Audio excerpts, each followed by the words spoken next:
Hi guys, welcome back to my channel. Today's video I'm sharing how I shop as a petite. So I'm 5'0" and I have a fuller chest size. I have a 34 triple D breast size, which is very big compared to the rest of me. I wanted to share my best tips on how I shop online and in store as well, mostly online, like things I look out for, what I avoid, because I've been doing like YouTube for almost 2 years now. I purchase a lot of things. I literally purchase things for you guys to test them out and to review them, because I want to be a helpful resource for you guys. These are just like all my best tips and tricks. Okay, so I don't want to call these like rules. I guess it's just more of like suggestions or things I look out for. I definitely don't follow every single one of these things, because sometimes there's like exceptions with clothing, like this item has this thing which will make it better and this and that's vice versa. So anyways, I'm going to explain all of that today. First category I want to talk about is tops. What I look out for, what I avoid when purchasing tops. One thing I try to avoid as much as I can is tops or sweaters that give like a batwing effect,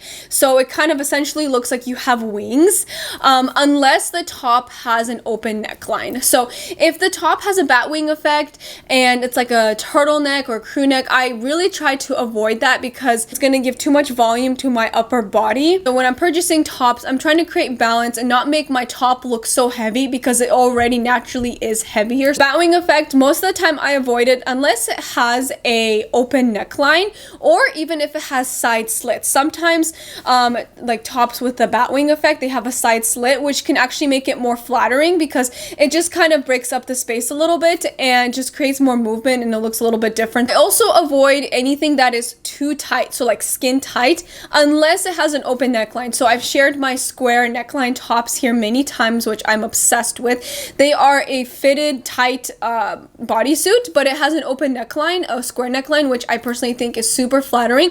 So in that case, it's a lot easier for me to wear it and style it without making me look so top heavy. Now, also when I'm looking for tops, I'm always looking for tops that have an open neckline, whether that's sweaters, t-shirts, blouses, just anything that can just expose a little bit of neckline for me.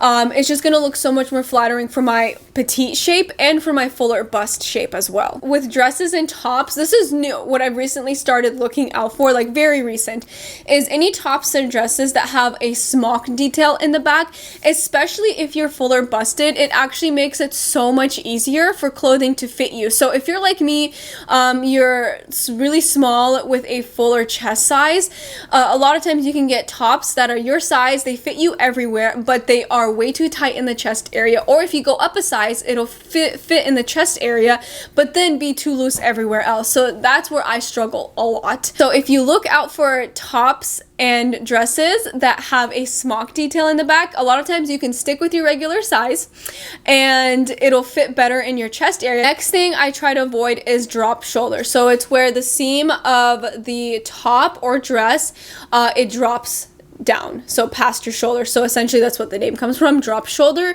unless again it has an open neckline, so that way it can break up the space a little bit. But I feel like also drop shoulder, it kind of looks similar to like tops with that batwing effect. They just make me look even more top heavy than I already am, and I'm not trying to look more top heavy, so those I definitely avoid unless there's an open neckline. Okay, so this next one, I recently noticed it, so this is very recent, very new thing I just started looking out for. I have a lot of tops that are like this. So when I get a sweater or top, I try to avoid it being too long, because a lot of times, most of the time actually, or pretty much every single time I wear a top, I'm doing some sort of a tuck, and whether it's a front tuck or a full tuck. And when I'm tucking in, let's say doing a front tuck, I don't like when you turn to the side how it looks like in the back. Like there's a lot of extra fabric there. I personally don't like how that looks on me, and I want to show off my waist a little bit better. But then sometimes there's tops where, like a sweater for example, there's so much bunchiness in the back that I can't really do the full tuck with a sweater because it's just too much fabric. So now what I started looking for is sweaters or tops that are a little bit more cropped. That way, if I can either wear them untucked, I can wear them front tucked, and I won't have all that bunchiness in the back, or I could do a full tuck because there's not so much extra fabric. This is a new thing I started looking out for, along with the whole other list of of things I already try to avoid. I added another thing to try to avoid on my list. Now, like I mentioned, I don't do these tips all the time. Sometimes there's exceptions with different types of tops, but these are good things to keep in mind, and these things really help me shop online as well. Now on to some bottoms. So I mentioned this in a couple videos before, but I always try to avoid jeans that are ultra high rise. So my reasoning for this is because if I get jeans that are super high waisted, then it's gonna cut off length from my torso. So yes, it'll make my legs look really long, but it's gonna make me look really shrunken on the top. So it doesn't work for my petite body frame specifically, especially since I have a fuller chest size. I want some length up here. I don't want to look so like scrunched and short at the top, but then really long at the bottom. I'm trying to create balance. Personally, I do like high-waisted jeans. I just look for jeans that do not go above my belly button. I try to stick to like right at my belly button or a little bit below. I also really like mid-rise jeans. I feel like they work great for my body type. Now, if you're a petite, let's say that has a long torso versus leg ratio, then ultra high-waisted jeans may work in your favor, may work for your specific body type. Ultra high-waisted jeans just wouldn't look flattering on me personally because it's just gonna make me look really shrunken at the top. So next one is large back pockets. So this is what I personally always look out for when I'm shopping for jeans. I always make sure the back pockets are large. Personally, you know, and you guys can disagree with this, and that's totally fine. You know how to dress your body the best. But I personally think back pockets are more flattering than smaller back pockets when it comes to denim jeans. At least for my body type, I feel like it's really flattering. The next thing with jeans, I always look for a 26-inch inseam. I really like the crop denim jean look for me personally, being petite. It makes it a lot easier to wear ankle booties as well, so I don't get that bunchiness at the bottom of my ankle, so that way the denim jean hits perfectly. And I also personally like showing a little bit of ankle when I am wearing denim jeans. Now, I know this isn't everyone's favorite thing, which is totally fine. Obviously, dress what makes you feel better, but personally, I like it a little bit shorter so my ankle is showing. I wear sneakers or ankle booties, no-show socks with it as well, so that way my socks aren't sticking out.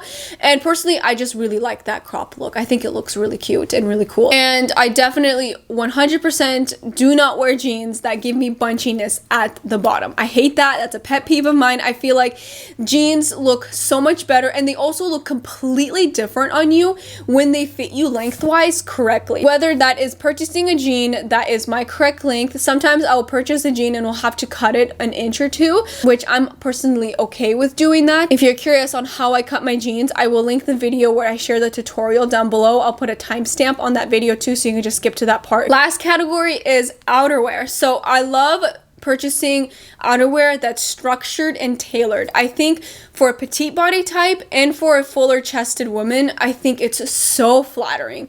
And it also gives the illusion of having a smaller looking chest size as well. Now, not everybody's looking to make their chest size look smaller. Some people love having a large chest size, but personally, I don't like to show mine off. I try to keep it conservative as much as I can. And I really try to avoid the really baggy and bulky coats, outerwear, because I think it overwhelms my frame. It kind of just gives me no shape essentially. So I really try to look for structured stuff. So that's structured at the shoulders, fitted really well, all the way down, and that's personally what I look for. I also love outerwear pieces that have a large lapel in the front, so that's like the fabric that's folded over. I feel like that gives the illusion of a smaller looking chest size. Now, I do have lots of outerwear pieces that don't have that, and I still think they look really good, like straight cut jackets. I still think they look really flattering, but I love outerwear pieces with the large lapel. So like my Abercrombie trench coat I shared many times. Now for length, there's so many petites that give different opinions on length of coats. Now I'm not here to nitpick and tell them they're wrong, but for me personally, for length on coats, I like to stick to knee length coats or above. So anywhere from like, you know, obviously like cropped right at my hips or all the way down to my knees, that's as long as I will go. I personally do not feel comfortable wearing coats, outerwear pieces that go way past my knee.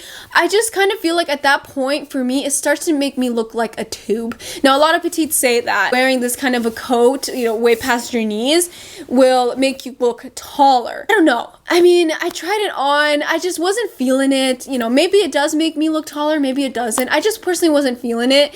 And it just, I feel like when I turn to the side, it just makes me look like a tube.